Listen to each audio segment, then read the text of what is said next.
Là, 99,999% des personnes qui possèdent du Bitcoin sont des putains de crétins. retard. Des attardés. Des imbéciles. C'est ça. Ah mon Dieu, ce gars-là, il fait vraiment rire. Je sais pas si vous le connaissez, mais il est vraiment drôle pour son franc-parler. Alors ici, Crypto Ali, j'espère que vous allez bien aujourd'hui. YouTubeur canadien, français, québécois, depuis 3 ans dans la crypto, spécialisé dans XRP. On va aller voir aujourd'hui des choses assez cool. Et ne soyez pas comme déçus parce que cette vidéo-là, je mentionne que vous devez avoir 10 000 XRP pour devenir riche. Je vais juste vous montrer un scénario et par la suite, hein, ça c'est juste avec un prix à 100 là. Alors, écoutez, partez pas en peur parce que vous n'avez pas 10 000. Je vais vous montrer quelque chose et par la suite, on pourra discuter de ça sur mon Discord.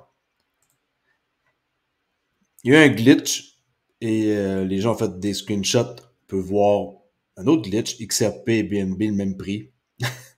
Alors, c'est assez spécial. Le nombre de glitches qu'il y a, c'est fou. Je sais pas si vous autres, vous croyez à ça. Parce que ça arrive juste avec XRP. Les autres, ils font pas ça. On voit pas ça sur d'autres types de monnaies. En tout cas, ça fait rire de voir ça. 247$, même prix que le BNB. Pourquoi que ça fait ça? Est-ce que c'est parce qu'il est à côté puis que lui, il y a une erreur? Aucune idée. Mais les gens sont rapides et ils font le screenshot. Alright? Prix du XRP, 68,57. Il y a eu un méchant bon pullback. Après avoir monté dans les 73 centimes, pile poil, le high 73,10. Pas être capable d'atteindre 76 pour la journée du 6 novembre, lundi. On recule et on a reculé où? Sur l'équilibre. La ligne jaune, on a rempli notre fair value gap qui est pour m'embarquer dans une vidéo de trading. Si vous voulez en savoir plus en passant pour le trading, j'ai une chaîne sur le trading. Alors, venez faire un tour et on pourra discuter là-bas de n'importe quoi par rapport au trading. Vos techniques, ma technique, ça n'a pas d'importance, c'est du trading. On protège sa crypto, s'il vous plaît, avec une clé de ce genre-là, Decent, 30$ de rabais, et vous donne 200 algo si vous passez par mon lien. Vous avez payé dédouanement et shipping. Comme ça, vous allez pouvoir vous sentir plus à l'abri. Il y a eu 2,8 milliards de dollars en volume de négociation dans les dernières 24 heures pour XRP. C'est quand même pas mal. Pas mal, pas mal.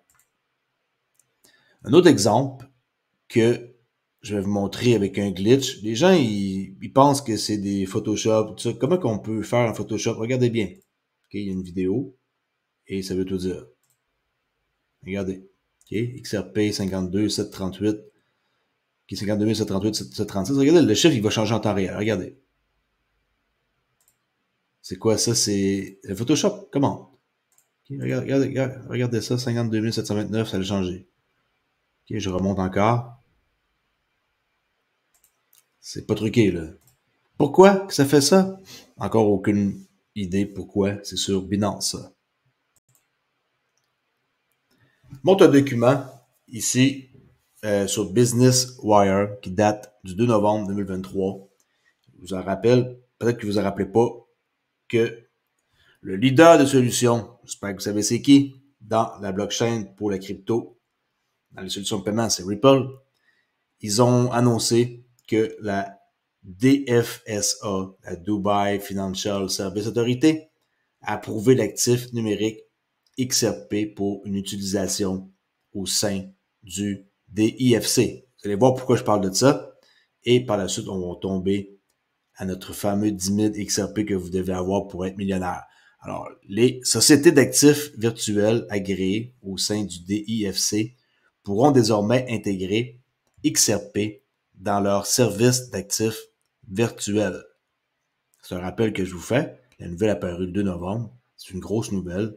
Et Dubaï, il y a un très gros hub là-bas pour la crypto. Et ils sont pro crypto, c'est pas un problème. Alors, depuis que le DFSA a ouvert les applications externes, XRP est le premier, je sais pas si vous vous rendez compte, là, premier actif virtuel à être approuvé par le régime. XRP rejoint BTC, Ethereum, LTC en tant qu'actif précédemment approuvé dans le cadre du régime des actifs virtuels de la DFSA. XRP bénéficiera bénéficiera, oui, je peux bien le dire, désormais de la clarté juridique qu'on n'a pas encore aux États-Unis du DIFC et pourra être utilisé par qui? Les institutions situées là-bas. Pour faire quoi? Accélérer les échanges, un échange de valeur mondiale de façon rapide et efficace. C'est une excellente nouvelle que je pense à ça. Et si vous êtes malin, vous avez sûrement du XRP. Si vous n'avez pas, prenez un petit peu de votre argent de côté ou trouvez-vous une deuxième job pour avoir un peu plus, peut-être, de liberté pour acheter de la crypto. Il y a beaucoup de gens qui se trouvent un sideline pour pouvoir en acheter. Okay? Je dis pas d'aller en acheter, mais je crois qu'en avoir un peu, c'est pas bête. Pas nécessairement 10 000, là, comme que mon titre j'ai fait. Vous allez voir pourquoi que je parle du 10 000 dans un instant. Montrer un article de 2018 avec ici Robbie Mitnick, un ancien employé de BlackRock. Et il va parler de Suzanne Athey. Suzanne Athey, c'est qui? C'est une économiste américaine et professeure à Stanford, dans l'école des affaires. Et pourquoi je vous parle de elle? Parce qu'elle a déjà été dans le comité de Ripple il y a un bon moment. On voit l'article ici, 11 septembre 2021. Mais c'est une mise à jour. Ici, 9 avril 2014, ça c'est l'article. C'est le temps qu'elle a été là-bas. Alors, elle a été sélectionnée par Ripple en 2014, ok? Très, très long. C'est un moment que ça fait un bon bout, là, 14 à 2023.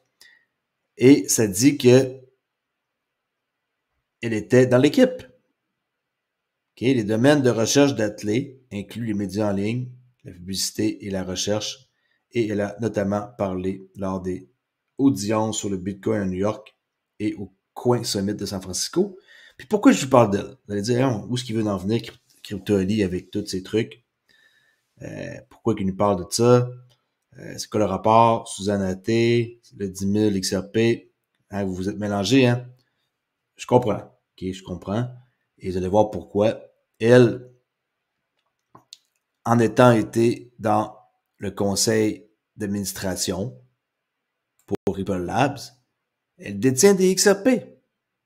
Et c'est ça que ça dit dans cet article-là, une divulgation faite par BlackRock, employé, qu'en tant que directrice de Ripple Lab, Suzanne Athey détient une participation capitale de Ripple Lab, qui à son tour détient une position importante dans le cryptoactif XRP. Elle détient également directement divers cryptoactifs. Toutes les références à Ripple ou XRP dans ce document sont basées uniquement sur des informations accessibles au public. Fait que ça détient du XRP. Pourquoi? Okay? Pourquoi que tu nous parles de ça, Crypto.ly? On est tout mélangé. Qu'est-ce que tu radotes? Je vais vous montrer pourquoi à cet instant-là avec un document ici que j'ai pris d'un autre YouTuber qui parle de ça pour la distribution des XRP et par la suite, on va voir comment qu'on arrive à un chiffre de 10 000 XRP pour être millionnaire. C'est pas très compliqué à comprendre. Vous pouvez faire des screenshots et essayer de comprendre, mais je vais vous l'expliquer tantôt. Alors, on revient ici à notre article, sachant qu'elle, elle a travaillé. Et pourquoi que je parle de ça? Ça a rapport avec un autre monsieur ici qui s'appelle la famille de Mellon, tout le système de banque. Ce monsieur-là, maintenant, il est décédé, mais il possédait beaucoup d'XRP. Il avait acheté pour 2 millions de dollars d'XRP et ça fait un bout qu'il a acheté ça. C'est pour vous montrer dans le prochain tableau que je vais pas vous montrer, inquiétez-vous, que cet homme-là détenait du XRP puis maintenant ils sont perdus. Alors, il y a beaucoup d'XRP qui ont été perdus, comme une grosse quantité pour cet homme-là qui est maintenant décédé. et que ces XRP sont disparus, bien sûr. Si on regarde le tableau, on peut voir que Ripple ont 6,6 milliards d'XRP. OK? Qu'on additionne tout ça ensemble. Chris Larson en possède, ou qu'un crochet bleu en passant, c'est vérifié, et un crochet rouge, la quantité, on n'est pas sûr. Ça l'a changé. Chris Larson en détient 2,8 milliards. Arthur Brito, 1,3, qui va arrondir, 1,380, qui est 1 milliard 380 millions. Brad Garlinghouse, c'est pas sûr. Il y a déjà eu 2 milliards de tokens. Maintenant, est-ce qu'il y en a encore autant? C'est pas sûr, c'est pour ça que c'est pas vérifié. David Schwartz, 3,5 milliards. Je sais que c'est plus ça partout qu'il y a. Il a déjà dit qu'il en possédait vraiment comme peu maintenant. Chose qui nous surprend. Craig Kids, j'en ai parlé dans mon ancienne vidéo de ce gars-là, qui a travaillé dans un paquet d'endroits intéressants et qui l'a déjà été aussi pour Ripple, pour la SEC, pour la réserve, partout. Et lui, il en possède pas mal. C'est même lui que j'ai dit mon exemple hier, que quand le prix augmente de 1 cent, il fait 1 million de dollars. Alors, ça prouve qu'il faut en détenir au moins 1 milliard pour que quand ça bouge d'une scène, on fait 1 million. OK? Suzanne Athé. Et voilà. C'est pour ça que je vous montrais tantôt cette femme-là. Il y a des raisons pour lesquelles je vous ai montré cette femme-là. Elle aussi, elle en détient.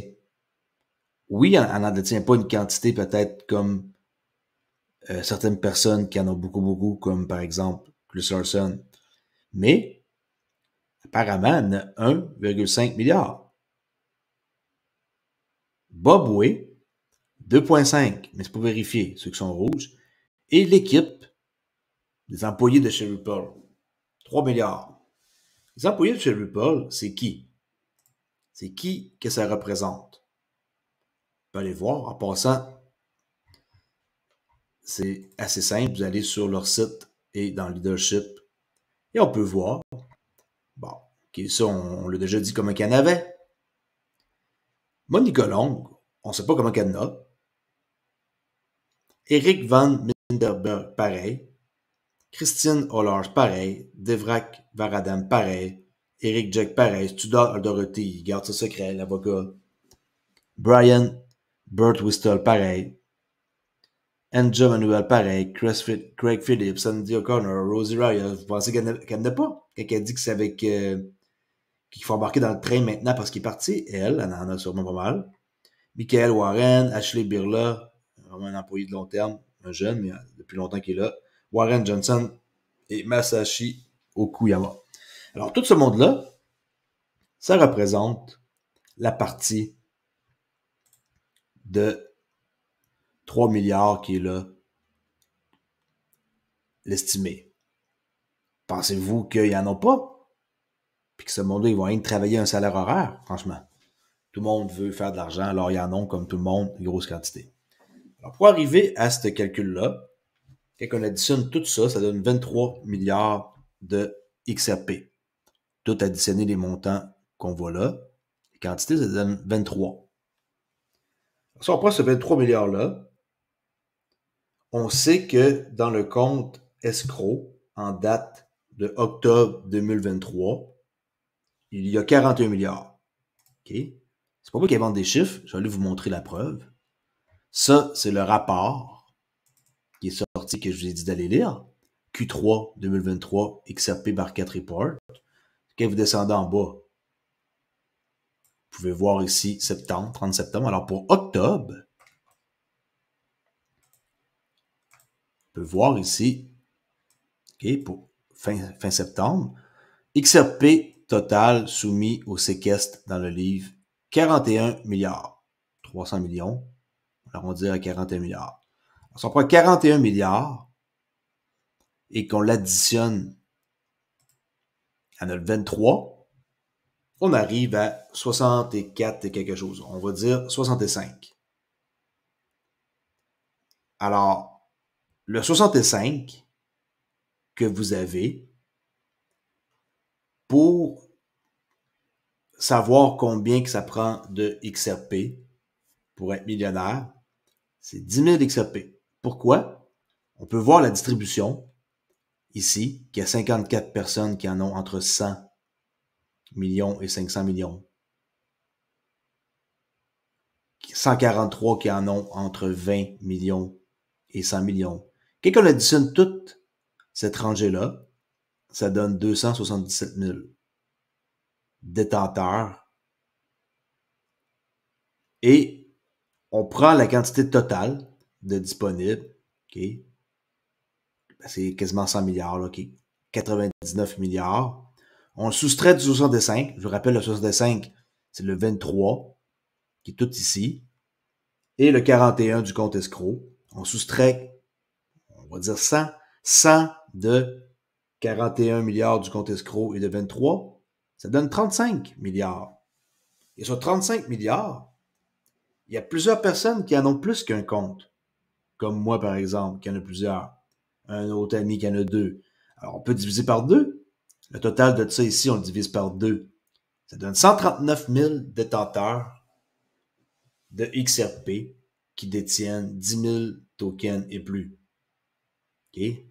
Ici, on peut voir entre 10 000 et 25 000. Alors, je rappelle, on additionne tout ça, ça donne 277 000. On prend le total de le supply qui est de 100 milliards. On le soustrait de 23 milliards de tout ce qui est ici, la distribution, moins le compte escroc en date d'octobre 41, ça donne 35. 35 divisé par 2. 139 000 seulement personnes dans le monde qui ont plus que 10 000 XRP. Alors, si vous n'avez pas 10 000 XRP, c'est pas très grave. C'est un exemple que je donne. Et vous n'êtes pas obligé d'en avoir 10 000. Mais c'est une méchante bonne idée. Si vous pouvez le faire au prix qu'il est là, c'est encore un bon deal. Mais allez pas vous endetter parce que j'ai dit ça là. C'est un exemple que je suis en train de montrer que ça prendrait seulement le prix du XRP à 1 dollar.